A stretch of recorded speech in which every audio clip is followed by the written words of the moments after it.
Саламатсыздар ма, қымбатты менің көрермендерім. Бүгін сіздерге мынадай керемет баурыдан жасалған кекс тағамын ұсынғым бар. Міне қараңыздар. Мынау кекс, оны екіге бөліп ішін көрсеткен түрім, енді көріңіз. Керемет болған ғой іші. Міне сіздермен қазір осыны жасап көрейік. Бұл керемет тағамды жасау үшін бізге керекті азық-түлік. Үйдегі бар азық-түлігіңізді алсаңыз болды. Соның ішінде бізге бауыр керек.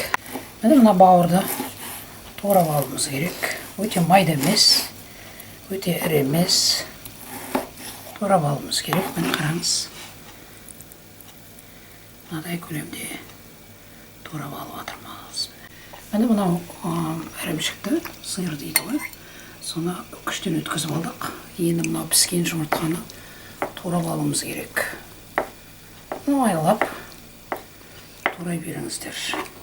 Бұрышты да майлап турап алыңыз.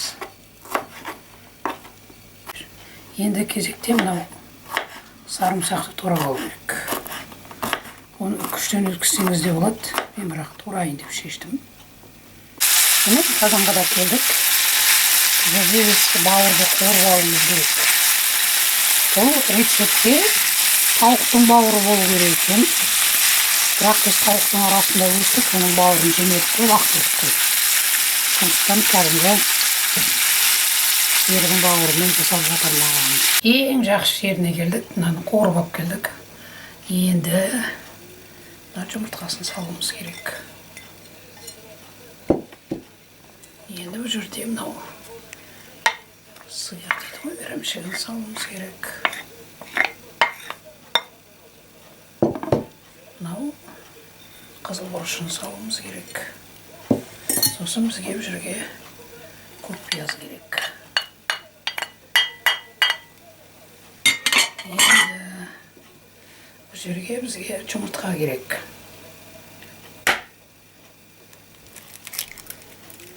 Піскен жұмыртқаны кесіп салдық. Турап.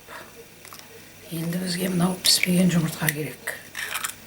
Енді осы жерде мынау тұзын бұрышын салуымыз керек.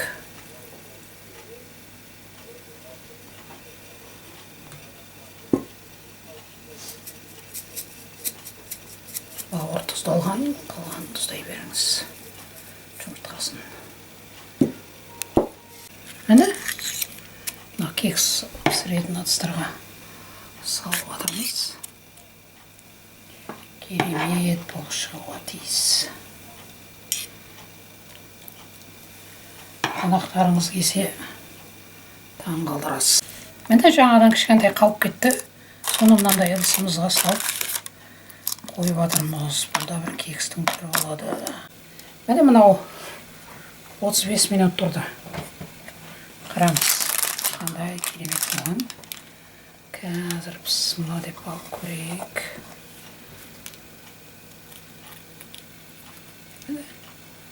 Қандай керемет болып бұлай қойсаңыз да, ондай көтермей қойсаңыз да, бұлай бет жағынан қойсаңыз да, өзіңізге жарасады. Іші қандай бұпты, қандай әдем бұпты. Бауырда, жұмыртқасы да қандай әдем көрініп қапты. Міне дастарханға қалай қойсаңыз да жарасады енді. Қонақтарыңызды таң қалдырасыздар. Тамаша болыпты.